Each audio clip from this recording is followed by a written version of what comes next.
Salut frères et sœurs, que la paix et la grâce du Seigneur soient avec vous. Je suis Nelson, pasteur par la grâce de Dieu. Je fais cette vidéo dans le but d'attirer l'attention des frères et sœurs en Christ au sujet des enseignements que vous écoutez ou que vous lisez. Vous savez, il y a une grande foule de prédicateurs dans le monde. Il y a des vrais prédicateurs, gloire soit rendue à Dieu. Et malheureusement, il y a aussi des faux. Donc, je vous appelle à vérifier la nourriture que vous mangez. Même un vrai serviteur, s'il ne fait pas attention ou ne veille pas sur ses enseignements, peut annoncer un enseignement erroné. Donc, je vous appelle à faire comme ces Juifs de Bérée dans le livre des Actes 17, verset 11. La parole déclare, ces Juifs avaient des sentiments plus nobles que ceux des Thessaloniques. Ils reçurent la parole avec beaucoup d'empressement et ils examinaient chaque jour les Écritures pour voir si ce qu'on leur disait était exact. Je répète, ces Juifs avaient des sentiments plus nobles que ceux des Thessaloniques. Ils reçurent la parole avec beaucoup d'empressement et ils examinaient chaque jour les Écritures pour voir si ce qu'on leur disait était exact. Frères et sœurs, ces versets nous montrent que ces Juifs avaient un zèle avec intelligence. Ils ne faisaient pas qu'écouter, mais ils examinaient les Écritures pour voir si ce qu'on leur disait était exact. Donc je vous appelle, frères et sœurs, à ne pas avoir un zèle sans intelligence, mais avoir un zèle avec intelligence. N'écoutez pas pour écouter. Ne vous fiez pas aux hommes, mais à la parole de Dieu. Soyez comme ces Juifs de Bérée. Examinez les Écritures pour voir si ce qu'on vous annonce est exact. C'est très important pour le salut de nos âmes. Il est écrit dans le livre d'Osée, « Mon peuple périt faute de connaissances ». Il y a des enseignements qui peuvent être dangereux au point de séparer les chrétiens de Dieu. La parole de Dieu est une nourriture spirituelle, une nourriture pour nos âmes, comme le corps a besoin de la nourriture physique pour vivre. De même, l'âme a besoin de la nourriture spirituelle pour vivre. Jésus-Christ dit dans le livre de Matthieu 4,4, « L'homme ne vivra pas de pain seulement, mais de toute parole qui sort de la bouche de Dieu. » Donc, frères et sœurs, comme il est bon que le corps mange une nourriture saine, de même, il est bon que l'âme mange une nourriture saine, donc une parole révélée par l'Esprit de Dieu.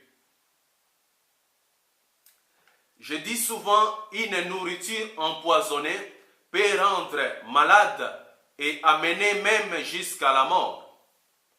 De même, si vous recevez des enseignements qui ne sont pas conformes à la parole de Dieu, cela aura pour conséquence de vous rendre malade spirituellement ou même vous amener à la mort. C'est-à-dire vous séparer de Dieu. La parole de Dieu donne la vie. Mais si on en déforme le sens, on sort de la vérité. Par conséquent, la parole annoncée, au lieu d'amener la vie, amène la mort. Il y a des gens qui déforment volontairement le sens de la parole pour un profit quelconque. Il y en a aussi qui en déforment le sens par manque de révélation. Ils comprennent la lettre avec leur propre intelligence. Ils disent souvent des choses qui ne sont pas conformes à la pensée de Dieu. Il y a beaucoup de prédicateurs ou des enseignants qui ont la lettre, mais pas l'esprit. Donc leurs enseignements ne peuvent donner la vie. Ce sont des fontaines sans eau. 1 Timothée, chapitre 1, verset 7. La parole déclare, « Ils veulent être docteurs de la loi et ils ne comprennent ni ce qu'ils disent, ni ce qu'ils affirment. » La chair ne peut comprendre les choses de l'esprit, frères et sœurs. Dieu est esprit, sa parole est esprit et elle est révélée par l'esprit. Donc le Saint-Esprit, l'Esprit de Dieu.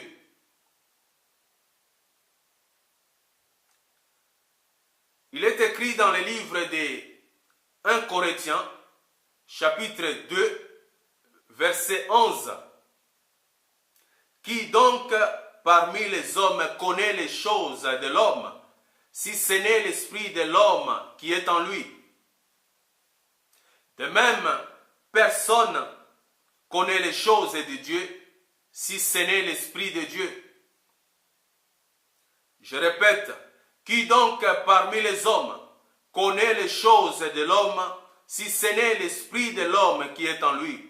De même, personne ne connaît les choses de Dieu, si ce n'est l'esprit de Dieu. Donc c'est l'esprit de Dieu qui révèle la vérité.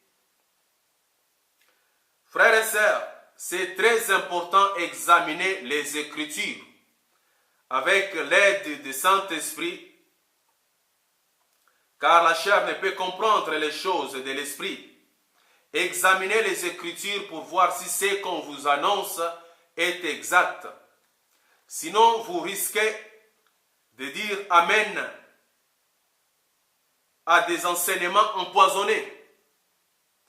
Vous risquez de dire Amen au raisonnement et même à des doctrines des démons. Les faux ministres sont nombreux. Ils ne travaillent pas pour le Christ, mais pour leur propre ventre. Ils sont prêts à déformer le sens des Écritures pour arriver à leur fin. Leur fin sera selon leurs œuvres.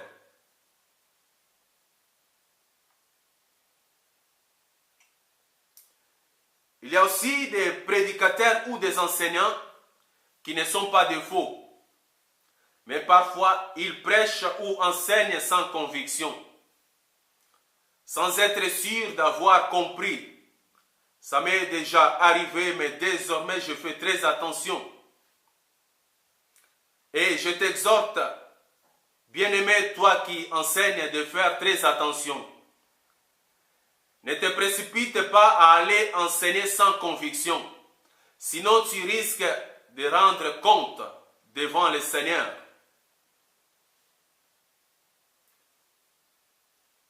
Il y en a aussi qui croient avoir compris tel ou tel message et le prêchent sans en réalité l'avoir compris.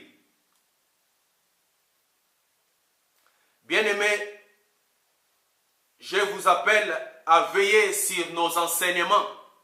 C'est très important. La parole déclare dans le livre de 1 Timothée 4, 16, « Veille sur toi-même et sur ton enseignement. Persévère dans ces choses, car en agissant ainsi, tu te sauveras toi-même et tu sauveras ceux qui t'écoutent. Veille sur toi-même et sur ton message. Persévère dans ces choses, car en agissant ainsi, tu te sauveras toi-même et tu sauveras ceux qui t'écoutent. »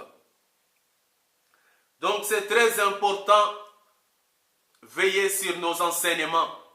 C'est pour notre propre bien et pour le bien de ceux qui nous écoutent.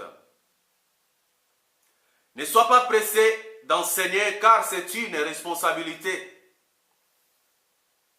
Ne déforme pas le sens des Écritures. N'annonce pas un évangile pour flatter ou pour plaire aux hommes. mais annonce la vérité. Il est écrit, vous connaîtrez la vérité et la vérité vous affranchira. Donc c'est la vérité qui sauve. Bien-aimé, toi qui annonces un évangile véritable, toi qui honores l'Éternel, réjouis-toi, ta récompense sera grande. Persévère comme Anania, Azaria et Michaël. Ne t'incline pas devant les dieux de ce monde. Ne cherche pas l'approbation qui vient des hommes, mais celle qui vient de Dieu. Continue d'annoncer la vérité et que la vérité, même si la mort est à ta porte, annonce que la vérité, quoi qu'elle arrive, notre vie est cachée en Jésus-Christ. Pour finir avec ces avertissements, j'aimerais bien répéter ceci. N'ayez pas un zèle sans intelligence. Soyez comme ces juifs de Bérée qui examinaient chaque jour les Écritures pour voir si ce qu'on leur disait était exact. Ne vous fiez pas aux hommes, mais à la parole de Dieu. Que Dieu vous bénisse abondamment. Au nom de Jésus-Christ, c'était votre frère Nelson, pasteur par la grâce de Dieu. Que Dieu vous bénisse abondamment. Au nom de Jésus. Amen.